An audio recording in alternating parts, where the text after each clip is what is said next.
আমরা যখন history of the emergence of independent Bangladesh পড়ব, তখন 1947 থেকে 1971-এর মহান মুক্তিযুদ্ধ পর্যন্ত এই টাইম লাইনের মধ্যে অনেকগুলো ইভেন্ট, অনেকগুলো অর্গানাইজেশন, অনেকগুলো বিষয় সম্পর্কে আমাদের কিছু ধারণা থাকতে হবে।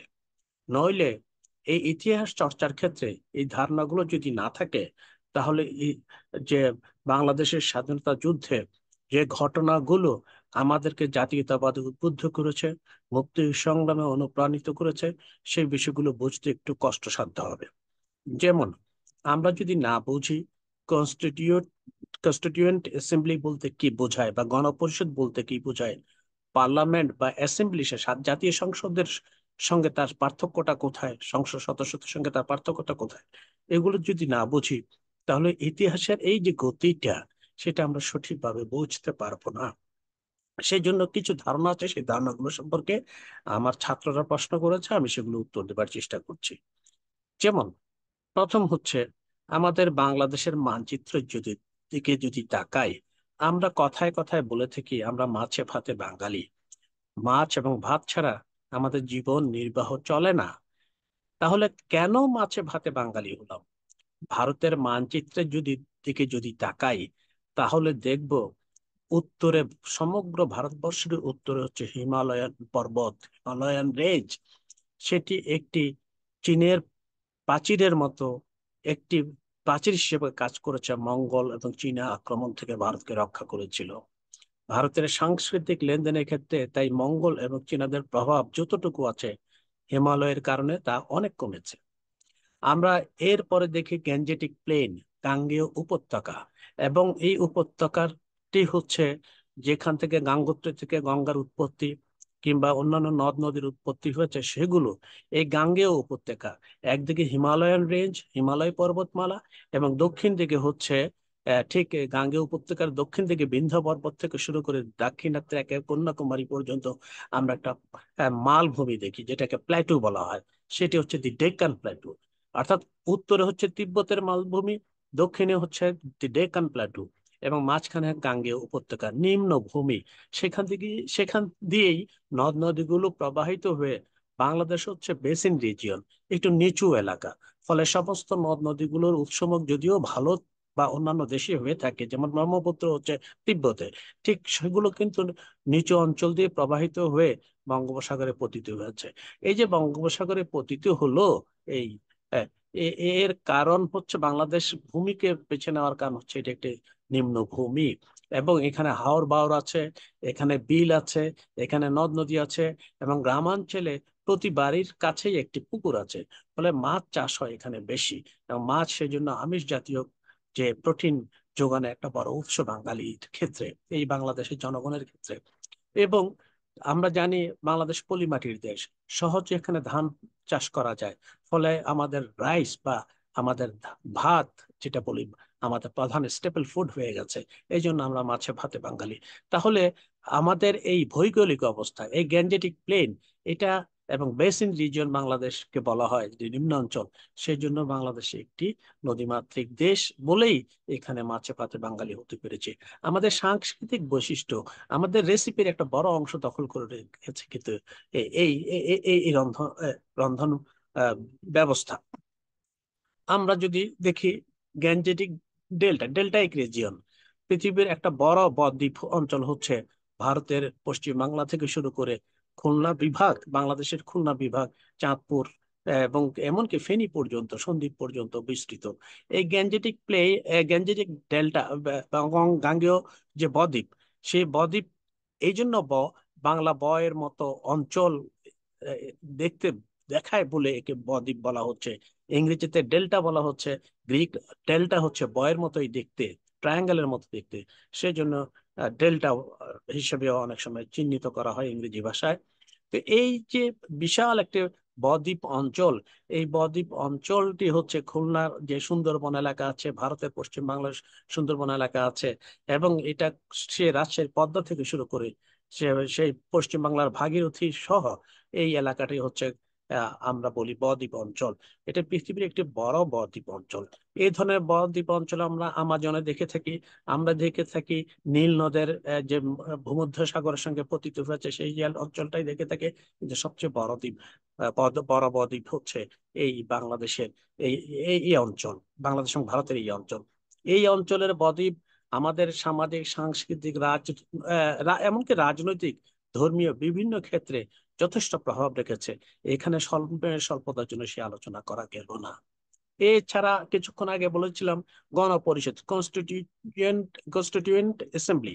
এটা কি? এটা হচ্ছে বিশেষ করে যখন কোনো প্রতিনিধি পরিষদ, কোনো গণপরিষদ যখন গঠিত হয়, বিশেষ করে শুধুমাত্র সংবিধান প্রণয়নের উদ্দেশ্যে, তখন আহ, মূলত সংবিধান প্রণয়নের উদ্দেশ্যে, তখন সেটাকে আমরা কনস্টিটিউয়েন্ট অ্যাসেম্বলি বলে থাকি। তার প্রাইম ডিউটি হচ্ছে একটা কনস্টিটিউশন তৈরি করা, বা বাংলায় গণপরিষদ। 1970 সালে নির্বাচনের পরে, বাংলাদেশ স্বাধীন হওয়ার পরে, বাংলাদেশ সরকার আদেশ বলে এই গণপরিষদ গঠন করে। এই গণপরিষদের সদস্য ছিল, এই কনস্টিটিউয়েন্ট অ্যাসেম্বলির সদস্য ছিল পাকিস্তান আমলে 1970 সালের নির্বাচনে যারা জাতীয় পরিষদের সংসদ সদস্য হয়েছিলেন, এবং যারা প্রাদেশিক পরিষদে তৎকালীন পূর্ব পাকিস্তান বা আজকের বাংলাদেশের প্রাদেশিক পরিষদের সদস্য নির্বাচিত হয়েছেন, তাদেরকে সমন্বয়ে একটি গণপরিষদ গঠন করা হয়, এবং তারা তাদের কাজ সার্থকভাবে সম্পন্ন করে 1972 সালে একটি সংবিধান প্রণয়নের মধ্য দিয়ে। সুতরাং কনস্টিটিউয়েন্ট অ্যাসেম্বলি এবং ন্যাশনাল অ্যাসেম্বলি বা জাতীয় সংসদ এক জিনিস নয়। জাতীয় সংসদ, আমরা এই কনস্টিটিউয়েন্ট অ্যাসেম্বলি না বুঝলে আমরা বুঝতে পারবো না সংবিধান প্রণয়ন কিভাবে করবার জন্য কিভাবে একটা পরিষদ গঠন করা হয়।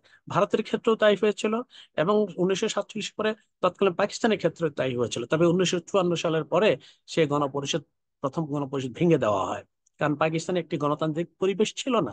স্বৈরাচারী ব্যবস্থা সম্পন্ন একটি দেশে এই ধরনের ঘটনা ঘটতেই পারে। যাই হোক, তো এইটা, এইটি গেল। আর আমরা জানি, যেমন আমরা যখন বিভিন্ন আমাদের বাংলাদেশের রাজনৈতিক ইতিহাস আহ, দেখতে চাইবো তৎকালীন পাকিস্তানের সঙ্গে আহ, বিবেচনায় নিয়ে, যেমন ওয়ান ইউনিট, এক ইউনিটটা কি? এক ইউনিটটা হচ্ছে, আমরা জানি পাকিস্তান যখন 1947 সালে পাকিস্তান প্রতিষ্ঠা পায়, তখন তৎকালীন পাকিস্তানের পশ্চিমাংশে 4টি প্রদেশ ছিল। 4টি প্রদেশ এবং কিছু রাজ্যও ছিল। 4টি প্রদেশের মধ্যে উত্তর পশ্চিম সীমান্ত প্রদেশ, পশ্চিম পাঞ্জাব বা পাঞ্জাব, বালুচিস্তান এবং সিন্ধু প্রদেশ ছিল। এদের চিন্তা চেতনা, এই জনপদের চিন্তা চেতনা, ধ্যান ধারণা, তাদের সাংস্কৃতিক বৈশিষ্ট্য একেবারেই পৃথক, অনেক ক্ষেত্রেই পৃথক। শুধু ধর্মীয় অনুভূতির মিল ছাড়া আর কিছুই তাদের মধ্যে খুব একটা বেশি ছিল না। আর পাকিস্তানের পূর্বাংশ, তৎকালীন পূর্ব পাকিস্তান, আজকের বাংলাদেশের জনগোষ্ঠীর সাংস্কৃতিক বৈশিষ্ট্য কোনো ধরনের মিলই ছিল না। বরং প্রায় ক্ষেত্রে মানে আহ, লক্ষ্য, কোনো ধরনের সাদৃশ্যপূর্ণ লক্ষণ আমরা দেখতে পাই না খুব একটা বেশি, শুধুমাত্র ধর্ম ছাড়া। তো তারা, পাকিস্তানি শাসক গোষ্ঠী, বিশেষ করে আইয়ুব খান, পশ্চিম পাকিস্তানের 4টে প্রদেশকে নিয়ে একটি ইউনিট করলো সংখ্যা সম্ভার জন্য। পাকিস্তানের পাকিস্তানের পূর্বাংশে জনগোষ্ঠীর 56% বাস করতেন, আর বাকি অংশ বাস করতেন পশ্চিম পাকিস্তানের 4টি প্রদেশে। তিনি সংখ্যা সাম্যের কথা বলে, কারণ 4টি প্রদেশ লাগলে সংখ্যা সাম্যের কথা তিনি বলতে পারেন না, সংখ্যা সাম্যের কথা বলে তৎকালীন তার 1962 সালে যে কনস্টিটিউশন যিনি নিজে রচনা করেন, সেখানে তৎকালীন পূর্ব পাকিস্তান থেকে 40,000 বিডি মেম্বার, বেসিক ডেমোক্রেসির মেম্বার, এবং পশ্চিম পাকিস্তান থেকে 4টি প্রদেশকে মিলিত করে যে প্রদেশ ঘোষণা করা হয়েছে, সেখান থেকে 40,000 মেম্বার দিয়ে 80,000 পরোক্ষ ভোটে নির্বাচিত হবে পার্লামেন্টের সদস্য এবং প্রেসিডেন্ট। এই সংখ্যা সাম্যের জন্য, এবং শুধু তাই না, তৎকালীন পশ্চিম পাকিস্তানেতে এক ইউনিট প্রবর্তন করে একটি প্রদেশ ঘোষণা দিয়ে মূলত সেখানকার জাতিসত্তাগুলোর যে বিকশিত হওয়ার সম্ভাবনা, তাদের সাংস্কৃতিক বৈশিষ্ট্য চর্চা করবার সে সম্ভাবনা, সেটুকু তিরোহিত করবার চেষ্টা করেছিলেন আইয়ুব খান। তো এই এক ইউনিট যদি আমরা না বুঝি, তাহলে এক ইউনিট কি? এক ইউনিট হচ্ছে তৎকালীন পশ্চিম পাকিস্তানের 4টে প্রদেশকে একটি প্রদেশ হিসেবে বিবেচনা করা। এবং আমরা জানি, আমরা সকল সময় বাংলাদেশ আওয়ামী লীগ এবং তৎকালীন প্রগতিশীল যে রাজনৈতিক দলগুলো পাকিস্তানি আমলে ছিল, তারা সবাই এক ইউনিট প্রথার বিরুদ্ধে ছিল। কারণ জাতিসত্তার নিপীড়নের বড় উদ্দেশ্যই হচ্ছে, তাদেরকে ধ্বংস করার বড় উদ্দেশ্যই হচ্ছে তাদের যে আত্মনিয়ন্ত্রণ, স্বাধিকার, স্বাধীনভাবে লাইফস্টাইলকে নির্ধারণ করবার যে ব্যবস্থা, সেটিকে ধ্বংস করে দেওয়া। এক ইউনিট প্রথা তাই করতে চেয়েছে। সেই জন্য গণতান্ত্রিক আন্দোলনে, তৎকালীন গণতান্ত্রিক আন্দোলনে সবারই দাবি ছিল এক ইউনিট প্রথা বাতিল করতে হবে। তো এক ইউনিট যদি না বুঝি, তাহলে আমরা এমনকি 6 দফাও বুঝতে পারবো না। বঙ্গবন্ধু, জাতির জনক বঙ্গবন্ধু যে 6 দফা দিয়েছিল সেটাও বুঝতে পারবো না। সেখানেও কিন্তু এই যে আমরা যে দাবিগুলো, দফাওয়ারি দাবিগুলো আমরা আলোচনা করব পরে, সেখানে দেখবো কিভাবে এক ইউনিট প্রথাকে আমরা আহ, সমালোচনা, পরোক্ষ ভাবেও হলো সমালোচনা করা হয়েছে। তো যাই হোক, এই এক ইউনিটের কথা বললাম। তারপরে আমরা বলতে পারি যে আমাদের ফেডারেল স্টেটস, 1956 সালের যে কনস্টিটিউশন রচিত হয়েছিল, সেখানে ইসলামিক রিপাবলিক ঘোষণা করা হয়েছিল। ইসলামিক রিপাবলিক কি? রিপাবলিক হচ্ছে প্রজাতন্ত্র, রাষ্ট্রের মালিক হবে প্রজা। তারা নির্বাচনের মধ্যে, তারা তাদের অধিকার প্রয়োগের মধ্য দিয়ে, ভোটাধিকার প্রয়োগের মধ্যে দিয়ে তারা সরকার গঠন করবেন এবং প্রজাতন্ত্রের প্রেসিডেন্ট নির্বাচন করবেন। রাজতন্ত্র প্রজাতন্ত্রের পার্থক্য হচ্ছে, প্রজাতন্ত্রে নির্বাচিত প্রেসিডেন্ট থাকেন এবং তিনি জনগণের ইচ্ছা ধারা, জনগণের ইচ্ছাকে প্রতিফলিত করবার জন্য চেষ্টা করেন। সরকারও তাই করেন। এই হচ্ছে প্রজাতন্ত্রের বড় বৈশিষ্ট্য। তাহলে আমাদের প্রজাতন্ত্র বুঝতে হবে, রিপাবলিক শব্দটা অর্থ কি সেটা বুঝতে হবে। ইসলামিক রিপাবলিক ঘোষণা করে তৎকালীন পাকিস্তানকে মোটামুটি একটি ধর্মীয়, একটি সাম্প্রদায়িক চরিত্র দেওয়ার চেষ্টা করা হয়েছিল, যেটি পরবর্তীকালে এই বাংলাদেশের এই জনপদের জনগোষ্ঠী সাংঘাতিকভাবে বিরোধিতা করেছে এবং একটা ধর্মনিরপেক্ষ দেশ প্রতিষ্ঠা করবার জন্য আন্দোলন করেছে। পরবর্তীকালে এই ধর্ম নিরপেক্ষতা আমাদের কনস্টিটিউশনে একটি প্রধান প্রিন্সিপাল হিসেবে, আমাদের নীতি নির্ধারণ হিসেবে, আমাদের অবজেক্টিভ হিসেবে চিহ্নিত হয়েছে, প্রতিফলিত হয়েছে কনস্টিটিউশনে, সংবিধানের মধ্যে। সুতরাং এই জিনিসগুলো যদি না বুঝি আমরা, তাহলে যেমন রিপাবলিক কি, সেকুলারিজম কি, এগুলো তো বুঝতে হবে। ডেমোক্রেসি কি, আমরা কেন ডেমোক্রেসি, আমরা 4টা প্রিন্সিপালকে আমরা আমাদের সংবিধানে বললাম যে আমাদের প্রধান উদ্দেশ্য, চরিতার্থ, এই 4টি অবজেক্ট অবজেক্টিভস কে আমরা রিয়েলাইজ করবার জন্য দেশের স্বাধীনতা যুদ্ধ করেছি। কেন? কারণ হচ্ছে, এটা আমি পরে কোনো এক আলোচনায় আমার ছাত্রছাত্রীদের সামনে বলবো। কিন্তু এটি হচ্ছে, পাকিস্তান আমলে গণতন্ত্র চর্চা হয়নি, পাকিস্তান আমলে জাতিসত্তার স্ফুরণ হয়নি, পাকিস্তান আমলে আহ, সাম্য বা শোষণমূলক একটা ব্যবস্থা বজায় ছিল এবং পাকিস্তান আমলে সাম্প্রদায়িক ভেদ নীতি দ্বারা পরিচালিত হচ্ছিল। সেই জন্য জনগোষ্ঠীর ঐক্যমতের ভিত্তিতে ঐক্যবদ্ধ একটা ফিলিং তৈরি করবার জন্য জাতীয়তাবাদ, গণতন্ত্র, সমাজতন্ত্র, ধর্মনিরপেক্ষতা আমাদের উদ্দেশ্য হিসেবে, মূল অবজেক্টিভ হিসেবে আমরা চিহ্নিত করেছি, যেটি আমি পরে আলোচনা করব। তাহলে এই যে আমরা এই বিষয়গুলো আমাদের পরিষ্কার ধারণা থাকতে হবে। আমাদের আমাদের দেশের সরকারি নাম হচ্ছে people's republic of Bangladesh. People's republic, republic প্রজাতন্ত্র, পিপলস রিপাবলিক, এই শব্দটার গুরুত্বটা কোথায়? এই শব্দটা একটা গুরুত্ব আছে। পৃথিবীতে যে পুঁজিবাদী দেশগুলো আছে, যেখানে শোষণের মাত্রা অত্যন্ত ব্যাপক অনেক ক্ষেত্রেই, তারাও কিন্তু রিপাবলিক হিসেবে নিজেদেরকে ঘোষণা করে, প্রজাতন্ত্র হিসেবে নিজেকে দাবি করে। কিন্তু ওই প্রজাতন্ত্রের সঙ্গে আমাদের প্রজাতন্ত্রের পার্থক্যটা হচ্ছে, এই প্রজাতন্ত্রতে জনগণের আহ, ক্ষমতার প্রয়োগের অধিকারকে অত্যন্ত আরো ব্যাপকভাবে আহ, আহ, আহ, ব্যাখ্যা করবার আহ, উপায় হিসেবে আমরা পিপলস রিপাবলিক বলেছি। শুধু তাই নয়, আমরা আমাদের উদ্দেশ্য ছিল সমাজতন্ত্র। সমাজতন্ত্র কার জন্য? পিপলস এর জন্য। রিপাবলিক কার জন্য? পিপলস এর জন্য। সুতরাং শুধু রিপাবলিক নয়, রিপাবলিক হচ্ছে এই প্রজাতন্ত্র সকল সময় পিপলস এর ওরিয়েন্টেড হবে, তাদের স্বার্থ রক্ষা করবার চেষ্টা করবে, তাদের লাইফস্টাইল, তাদের জীবন ব্যবস্থাকে রক্ষা করবার চেষ্টা করবে, তাকে স্ফুরণের চেষ্টা করবে। সেই জন্য পিপলস রিপাবলিক আমরা তো আমাদের প্রজাতন্ত্রের আমাদের সরকার নাম বা টাইটেল হিসেবে আমরা চিহ্নিত করেছি। তো এই ধরনের এই বিষয়গুলো আমাদের বুঝতে হবে, আমাদের না বুঝলে কিন্তু চলবে না। তারপর ফেডারালিজমের কথা বললাম। একটি দেশ যদি বড় হয়, সাধারণত আমরা দেখেছি দেশ যদি বড় হয় আকারে, তাহলে সেন্ট্রাল গভর্নমেন্ট একটি নির্দিষ্ট কেন্দ্র থেকে দেশ শাসন পরিচালনা করা খুবই কঠিন। তখন কি কি করা হয়, প্রদেশে ভাগ করা হয়। যেমন আমেরিকাতে সবাই ইংরেজিতে কথা বলতে পারে, অথবা বা অন্যান্য ভাষায়, স্প্যানিশ ভাষায় কথা বলে, স্প্যানিশ ভাষায়, কিন্তু মূল ভাষা হচ্ছে ইংলিশ, সবাই বোঝে। কিন্তু তারপরেও তাদের স্টেট গুলো আলাদা। 50টি স্টেট। কেন 50টি স্টেট? কারণ এত বিশাল দেশ কে ওয়াশিংটন ডিসি থেকে শাসন করা, পরিচালনা করা খুব কঠিন। সুতরাং তারা শুধু তাই না, ঐতিহাসিক অন্যান্য কারণও আছে। উত্তর আর দক্ষিণের আর গৃহযুদ্ধের কথা আমরা জানি।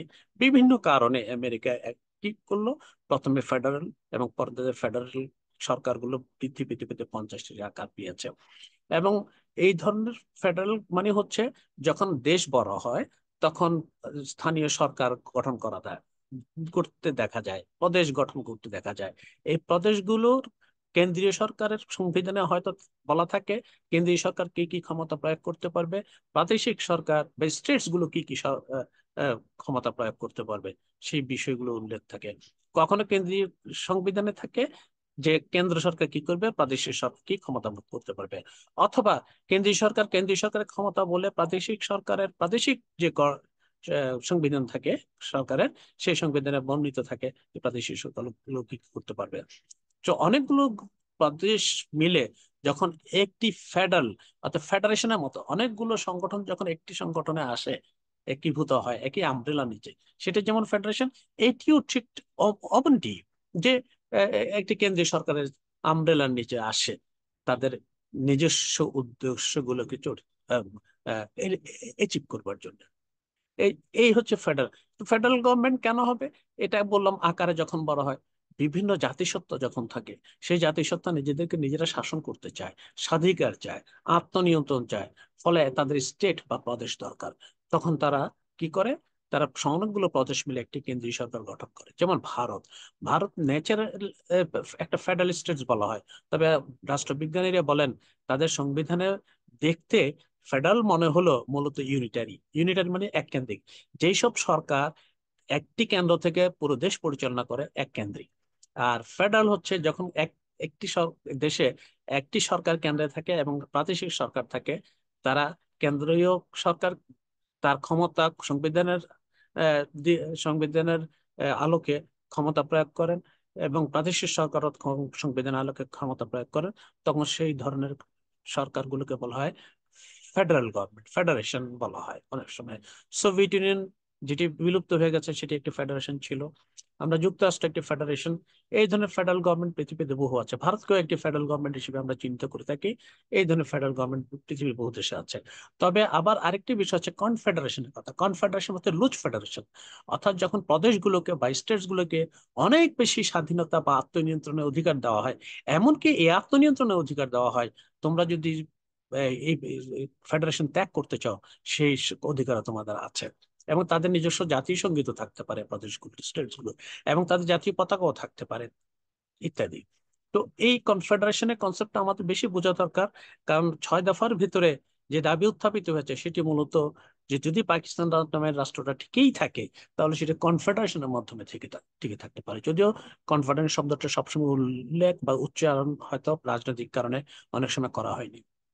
যাই হোক, এইটি ছিল মূল শ্বাস। সুতরাং আমাদের ফেডারেল গভর্নমেন্ট কি সেটা বুঝতে হবে। আর ইউনিটারি গভর্নমেন্টকে বাংলাদেশ একটি ইউনিটারি গভর্নমেন্ট, এক কেন্দ্রিক সরকার। কেন? ছোট্ট দেশ, মাত্র 54-55 হাজার বর্গ মাইলের একটি দেশ। এইখানে ফেডারেল গভর্নমেন্টের দরকার নাই। সমসত্ব বৈশিষ্ট্য সম্পন্ন একটি জাতি, প্রায় জনসংখ্যার বেশিরভাগ অংশ হচ্ছে বাঙালি। কিছু অবাঙালি ক্ষুদ্র নৃগোষ্ঠী উপজাতি আছে, তারাও কিন্তু বাঙালি যে যে সামাজিক সাংস্কৃতিক প্রবাহ তার সঙ্গে অনেকটা মিশে গেছে, এবং তাদের সঙ্গে আমাদের খুব একটা পার্থক্য নেই, একমাত্র ভৌগোলিক পরিবেশ ছাড়া আর কোনো পার্থক্য থাকবার কথাও নয়। ঠিক ঠিক সেই কারণে আমাদের ইউনিটারি ফর্ম অফ গভর্নমেন্ট আমরা ইন্ট্রোডিউস করেছি। আমাদের ফেডারেল গভর্নমেন্ট ইন্ট্রোডিউস করবার কোনো প্রয়োজন আছে বলে মনে হয় না। একটু ছোট্ট দেশে এটির প্রয়োজন হয় না। যদিও আমরা সুইজারল্যান্ডের ক্ষেত্রে দেখি, অন্যান্য দেশেও দেখি, ছোট্ট দেশ হওয়া সত্ত্বেও তাদের ক্ষেত্রে প্রদেশ আছে এবং ফেডারেল গভর্নমেন্ট সেখানে রান করছে, পরিচালিত হচ্ছে। এটা আমরা দেখলাম। তো তাহলে শুধু তাই নয়, তারপরে পার্লামেন্টারি সিস্টেমটা কি, প্রেসিডেন্সিয়াল সিস্টেমটা কি?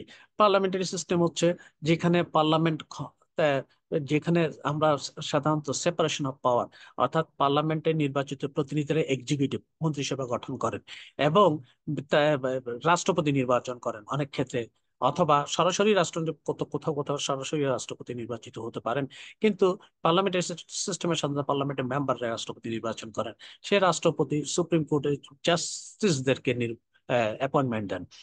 তো অর্থাৎ সরকারের যে অংশ, এক্সিকিউটিভ, লেজিসলেটিভ এবং জুডিশিয়ারি, এই তিনটার ক্ষেত্রে পার্লামেন্ট যখন আইন তৈরি করে রাষ্ট্রের জন্য, আবার একই সঙ্গে সরকারও গঠন করে, এক্সিকিউটিভ তৈরি করে, এই ধরনের সিস্টেমটা হচ্ছে পার্লামেন্ট, যেখানে সেপারেশন অফ পাওয়ার অ্যাবসোলিউটলি লক্ষ্য করা যায় না। তো আমরা ব্রিটিশ সরকার থেকে, ব্রিটিশদের থেকে আমরা এই পার্লামেন্টারি সিস্টেমটা ইনহেরিট করেছি। সেটা ভারতে কাজ করছে, পাকিস্তানে কাজ করছে, শ্রীলঙ্কায় কাজ করছে, এবং বাংলাদেশেও আমরা মোটামুটি সেই সিস্টেমটাকে ইনহেরিট করেছি এবং সেটাই চালু আছে, যদিও মাঝখানে কিছুদিন প্রেসিডেন্সিয়াল পদ্ধতি আমরা লক্ষ্য করেছি। তাহলে এই জিনিসগুলো জানতে হবে, কেন 1947-এর পরে এই যে পার্লামেন্টারি সিস্টেমটাকে, ভারতে পার্লামেন্টারি সিস্টেম কাজ করলো, সেটা বাংলাদেশে তৎকালীন পাকিস্তানের যে রাজনৈতিক আবহাওয়ার মধ্যে সেটা করেই নেই। যদিও পার্লামেন্টারি সিস্টেমটাকে অ্যাচিভ করার জন্য অনেক রাজনৈতিক দল চেষ্টা করেছে, কিন্তু এগুলো আমাদের পার্লামেন্টারি সিস্টেম, প্রেসিডেন্সিয়াল সিস্টেমের সেপারেশন, যেমন আমেরিকাতে প্রেসিডেন্ট ইচ্ছা করলে পার্লামেন্ট ডিসলভ করতে পারেন না, আবার পার্লামেন্টের উপরে তাদের খবরদারি করবার কোনো সুযোগ নেই। আবার একইভাবে সুপ্রিম কোর্টের উপরেও খবরদারি করতে পারে না, সুপ্রিম কোর্ট পার্লামেন্টের উপরে খবরদারি করতে পারে না বা তাদের ক্ষমতাকে প্রয়োগ করবার চেষ্টা করতে পারে না। সুপ্রিম কোর্ট সাধারণত কনস্টিটিউশনে ব্যাখ্যা দিয়ে থাকেন, ইন্টারপ্রিটেশন দিয়ে থাকেন। তো এইটা সেপারেশন অফ পাওয়ারটা প্রেসিডেন্ট পদ্ধতি দেয়। প্রেসিডেন্সিয়াল পদ্ধতিতে সরাসরি প্রেসিডেন্ট নির্বাচিত হতে পারেন অথবা পরোক্ষভাবেও নির্বাচিত হতে পারেন। নির্বাচনে অনেক প্রক্রিয়া আছে। পার্লামেন্টারি সিস্টেমে আমরা অ্যাবসলিউট মেজরিটি বলতে কি বুঝি, সিম্পল মেজরিটি বা সিঙ্গেল মেজরিটি বলতে কি বুঝি, এগুলো আমাদের বুঝতে হবে। কারণ এগুলো না বুঝলে বাংলাদেশ যেহেতু পার্লামেন্টারি সিস্টেমটাকে প্র্যাকটিস করে, তার গতি প্রবাহ আমরা বুঝতে পারবো না। আমরা অনেক সময় ভুলে যাই, আমরা অনেক সময় সিঙ্গেল বা সিম্পল মেজরিটিকে আমরা অনেক সময় অ্যাবসলিউট মেজরিটি বলে থাকি। আসলে সে অ্যাবসলিউট মেজরিটি হচ্ছে যখন, যে মনে করি 300টা আসনের ভিতরে একটা দল যদি 151টি আসন পায়, তাহলে অ্যাবসলিউট মেজরিটি। অর্থাৎ বাকি দলগুলো সবাই মিলেও এই দলের সমকক্ষ হতে পারছেন না, সেটা অ্যাবসলিউট মেজরিটি। কিন্তু একটি দল যদি 300 আসনের ভিতরে 130 পায় আর বাকিগুলো অন্যান্য দল পায়, একটি দল সিঙ্গেল মেজরিটি পেতে পারে, সিম্পল মেজরিটি পেতে পারে, কিন্তু অ্যাবসলিউট মেজরিটি পেল না, তখন তাকে কোয়ালিশনে যেতে হয়। এই যে পার্লামেন্টারি সিস্টেমে কোয়ালিশন হয়, অনেক সময় কোয়ালিশনের কারণে আহ, সরকার টিকে থাকে না, ক্ষণস্থায়ী হয়। এইসব কারণ বুঝতে হলে পার্লামেন্টারি সিস্টেমটা বুঝতে হবে, তার জিস্ট, তার সারাংশ, সারমর্মটা কথাটা আমাদের বুঝতে হবে।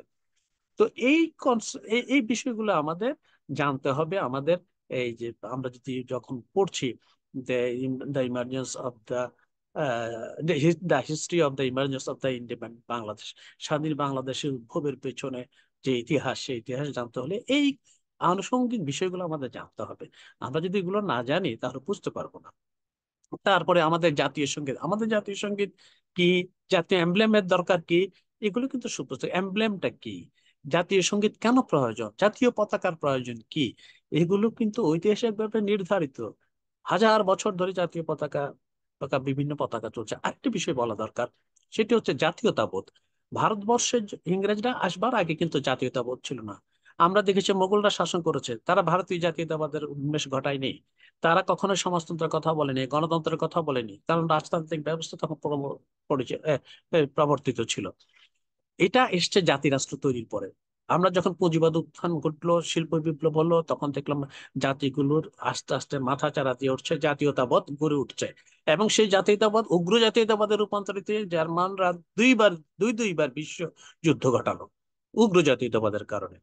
সুতরাং জাতীয়তাবাদ আজকে কি করলো, আমাদের পাসপোর্ট দিল, আমাদেরকে ভিসা দিল। আমরা এক দেশ থেকে এক অঞ্চল থেকে অন্য দেশে অঞ্চলে যেতে পারি না, পাসপোর্ট লাগে, ভিসা লাগে। কিন্তু বাবর যখন ভারতবর্ষে এসেছিলেন, পাসপোর্ট আর ভিসা নিয়ে আসেননি। তিনি গায়ের জোরে ভারত দখল করেছেন, দিল্লি দখল করেছেন, দিল্লিকে শাসন করেছেন। জাতীয়তাবোধের উন্মেষ তখন হয়নি।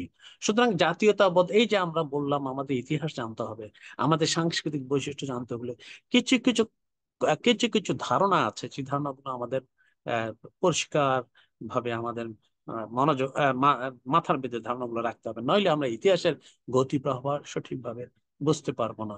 এই যে ভাষা আন্দোলন, ভাষা কি? ভাষা হচ্ছে একটা কমিউনিকেশন মিডিয়া। এবং এই যে বাংলা ভাষার কথা বলি, আমরা খুব গর্বিত। আমরা অনেকেই জানি না যে ভারতে অন্যান্য যে ভাষা আছে, এমনকি ভারতে লিঙ্গা ফ্রাঙ্কা বলা হয়, যে যোগাযোগের ভাষা হিসেবে বলা হয় হিন্দি ভাষা। হিন্দি ভাষা কিন্তু যোগাযোগের মাধ্যম যদিও উত্তর ভারতে হয়ে থাকে, আর্যাবর্তে হয়ে থাকে, কিন্তু তার নিজস্ব কোনো লিপি নেই, স্ক্রিপ্ট নেই, সে দেবনাগরীতে লিখতে হয়। বাংলা ভাষার স্বরে অস্বরে যেটা অক্ষরগুলো আমরা ব্যবহার করি, এটা আমাদের নিজস্ব। আমরা গর্বিত। আন্তর্জাতিক মাতৃভাষা দিবস হয়েছে, সাথে সাথে আমাদের গর্ব করে বলতে পারি আমাদের নিজস্ব লিপি আছে, স্ক্রিপ্ট আছে। ইংরেজের নেই, ইংরেজদের নেই, তারা রোমান বা ল্যাটিন অ্যালফাবেটে লেখে। কিংবা জার্মানদের নেই, স্প্যানিশদের নেই, আমাদের আছে। এটি তো একটি বিশাল ঐতিহাসিক অর্জন, মানে গর্ব করবার মতো বিষয়। এই জিনিসগুলো আমাদের জানতে হবে। আমাদের জাতীয়তাবাদের ভিত্তিটা কোথেকে এলো? এই যে গর্ব করবার জায়গাগুলো থেকেই তো উত্থিত হয়েছে। এই বিষয়গুলো না জানলে আমরা ইতিহাসটাকে ভালোভাবে উপলব্ধি করতে পারবো না। সবাইকে ধন্যবাদ।